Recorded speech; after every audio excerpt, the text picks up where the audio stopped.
ধর্মকে ত্যাগ করবেন না বাসুদেব। আমার রথের চাকা পার করতে দিন, তার পশ্চাতে আমি অর্জুনের সাথে অবশ্যই যুদ্ধ করব। আর আপনি আপনার শব্দের অস্ত্র দ্বারা এক নারীকে রক্ষিতা বলে নিজের ধর্ম ত্যাগ করতে পারেন কি অঙ্গরাজ কর্ণ? তুমি এহেন স্ত্রীকে কুলবধূ বলছো যে পাঁচ জন পুরুষের সাথে সম্পর্ক রাখে, বেশ্যা হয় সেই স্ত্রী।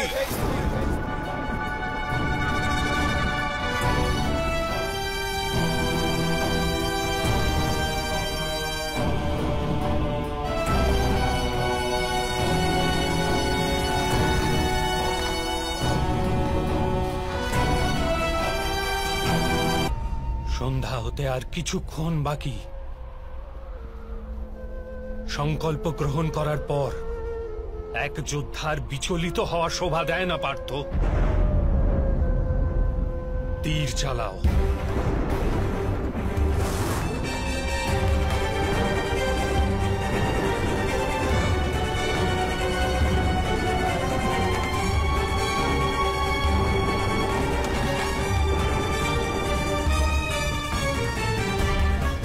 অর্জুন, আমি জীবন ভর ধর্ম ধারণ করেছি। আমি যথাযথ যুদ্ধ দাবি করেছিলাম তোমার কাছে। আমাকে রথের চাকা বের করতে দাও, পুনরায় মহারথী হতে দাও, ধনুক ধারণ করতে দাও।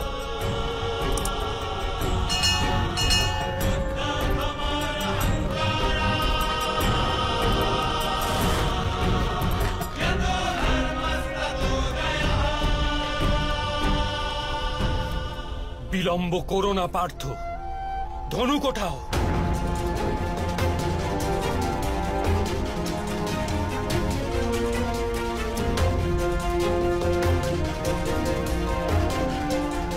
অধর্ম করো না অর্জুন। যদি তুমি অধর্ম করো তবে আমিও অধর্ম করব। আমি ব্রহ্মাস্ত্র প্রয়োগ করব। এর প্রচন্ড বিস্ফোরণে এই কুরুক্ষেত্রের সমস্ত সৈনিক, স্ত্রী পুরুষ আর পশু পাখি সব চলে যাবে।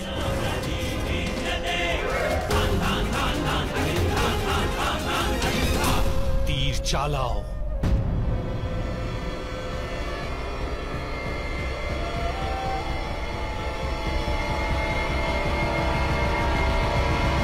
আমি ব্রহ্মাস্ত্রকে আহ্বান জানাচ্ছি।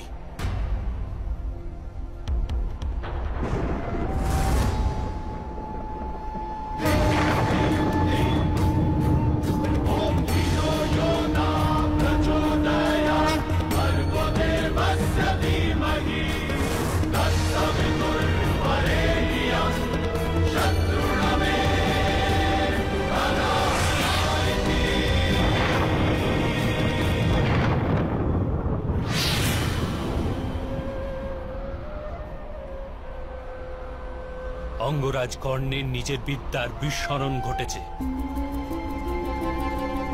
কেবল সংকট সময়ই ওনার নিজের বিদ্যার বিস্মরণ হবে পার্থ। সংকট কেটে গেলে উনি পুনরায় নিজের বিদ্যা প্রাপ্ত করবেন। এটি উপযুক্ত সময়। অঙ্গরাজ কর্ণকে বধ করো।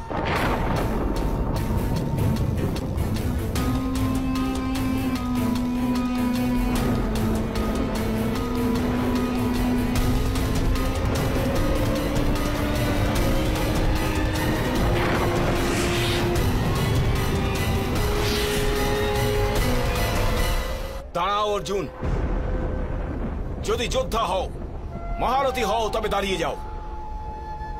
তুমি এক নিরস্ত্র যোদ্ধার উপর প্রহার করতে পারো না। অভিমন্যুর অন্তিম সময় স্মরণ করুন অঙ্গরাজ কর্ণ। যখন অভিমন্যুর বধ হয়েছিল তখন তার হস্তে না কোনো অস্ত্র ছিল, না তার শরীরে কোনো রক্ত। আর তাকে তো আপনিই বধ করেছিলেন অঙ্গরাজ কর্ণ।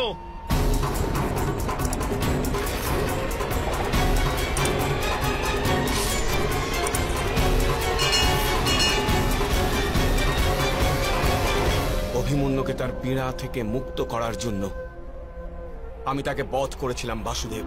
আর তাকে পীড়া কে দিচ্ছিল অঙ্গরাজ? আপনার মিত্র, আপনারই সঙ্গী। দুই প্রহর ধরে এক বালককে পীড়া দিয়ে গেছে। আর আপনি মৌন ছিলেন অঙ্গরাজ। তখন কি ধর্মের বিস্মরণ হয়ে গিয়েছিল? কিন্তু আমি আপনাকে একটা সুযোগ দিচ্ছি।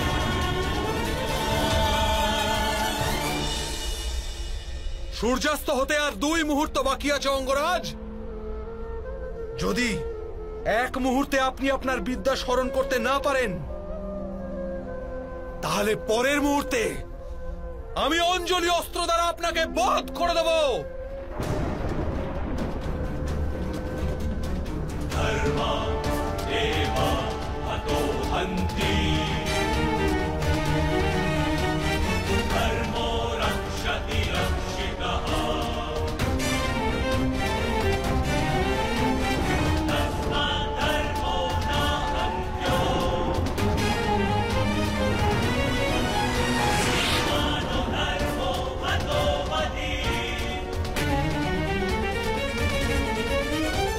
আমার সাথে এরূপ কেন হচ্ছে ভগবান পরশুরাম?